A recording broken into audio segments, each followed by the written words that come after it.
போது கண்டிப்பாக இது மத்திய அரசு பாஜகவுடைய கடைசி பட்ஜெட் செஷன் இருக்கு தெளிவாக தெரியுது. பொதுமக்களுக்காக, ஏழை மக்களுக்காக, நடுத்தர மக்களுக்காக பட்ஜெட்ல எதுவுமே சலுகைகள் அவங்க கொடுக்கப்படலை. எல்லாமே பேசுறதுக்கு மட்டும்தான் பெருசா இருக்கு. ஆனால் எல்லாமே நீங்க கனெக்ட் பண்ணி பார்த்தீங்கன்னா 1%, 2%, 35 ரூபாய், ஒரு வருஷத்துக்கு 1500 ரூபாய், 1100 ரூபாய் அப்படிதான் ஒரு டிஃப்ரென்ஸ் வருதுன்னு தவிர மிகப்பெரிய பட்ஜெட் வந்து எதுவுமே கொண்டு வரல.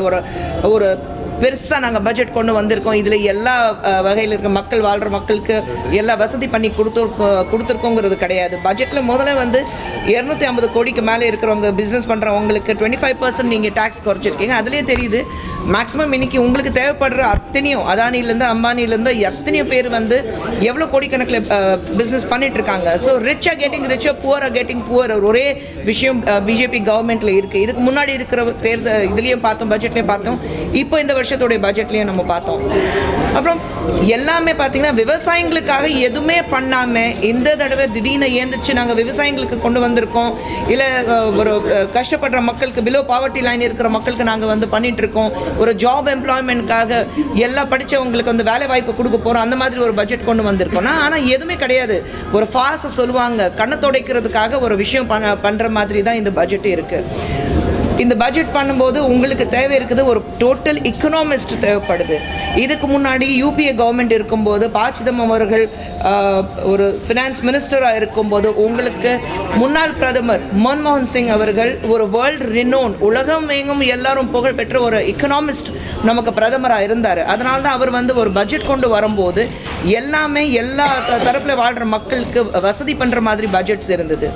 அதே சமயத்தில் பிஜேபி இதுக்கு முன்னாடி வந்து யூபிஏ கவர்மெண்ட்டில் என்னென்ன ஒரு மாற்றங்கள் கொண்டு வந்தோம், என்னென்ன ஸ்கீம்ஸ் கொண்டு வந்தோம், அது எல்லா திட்டங்களுக்கு பேர் மாற்றி புதுசாக பேர் கொடுக்குறோங்கிறதுக்காக கொண்டு வந்தாங்க. பிஜேபி கவர்மெண்ட் எத்தனை தடவை யூ டர்ன் பண்ணியிருக்கிறாரு நம்ம எல்லாருக்கும் தெரியும். இதே பிரதமர் மோடி அவர்கள் குஜராத்தோட முதலமைச்சராக இருக்கும்போது எஃப்டிஐ வரவே கூடாது என்ன பண்ணிட்டு இருக்காரு பிரதமர் மோடி அவர்கள், என்ன பண்ணிட்டு இருக்காரு, ஒரு பயங்கர வந்து எல்லாம் இருக்கிற நடிகர்கள் தோக்குற அளவுக்கு அந்த ரேஞ்சில் அவர் ஒரு வசனத்தை பேசினாரு. இன்னைக்கு எஃப்டிஐ 100% அவர் தான் கொண்டு வராரு. ஜிஎஸ்டி வரவே முடியாது, ஜிஎஸ்டி வரதுக்கு வாய்ப்பே கிடையாதுன்னு சொன்னாரு. இன்னைக்கு ஜிஎஸ்டி கொண்டு வந்தது அவர் தான். வேற வழி இபிஎஸ் அவர்களுக்கு வேற வழி இல்லை, அவருடைய நாற்காலி காப்பாற்றணும். எப்பவுமே அவங்க கட்சியிலேருந்து எல்லாரும் சொல்லுவாங்க, எங்களுக்கு வந்து மோடி அவரோட கை எங்கள் தலை மேலே இருக்குது, அவங்களுடைய சப்போர்ட் எங்களுக்கு இருக்குது, அவங்க கட்சியிலேருந்து தான் சொல்லிட்டு இருக்காங்க, நாங்கள் யாருமே சொல்லலையே. அப்படி சொல்லும்போது அவங்க நாற்காலி, அவங்களுடைய பிரச்சனைகள் அவங்க காப்பாற்றணும். ஸோ அப்படி காப்பாற்றுறதுக்காக பட்ஜெட் இபிஎஸ் அவர்கள் முதலமைச்சர், தமிழகத்தின் முதலமைச்சர் இந்த பட்ஜெட்டை நான் வந்து வர வைக்கிறேன்னு சொன்னார்னா ரொம்ப கஷ்டமாக இருக்குது, பார்க்குறதுக்கு ரொம்ப கேவலமாக இருக்கும். ஏன்னா தமிழகத்துக்கு இந்த பட்ஜெட்டில் ஒரு 0.1% கூட சலுகைகள் கிடையாது. என்ன கொடுத்துருக்காங்க தமிழகத்துக்கு, என்ன பண்ணி கொடுத்துட்டாங்க இந்த பட்ஜெட்டில் அவர் வந்து வர வைக்கிறேன்னு சொல்கிறதுக்கு இருந்தது.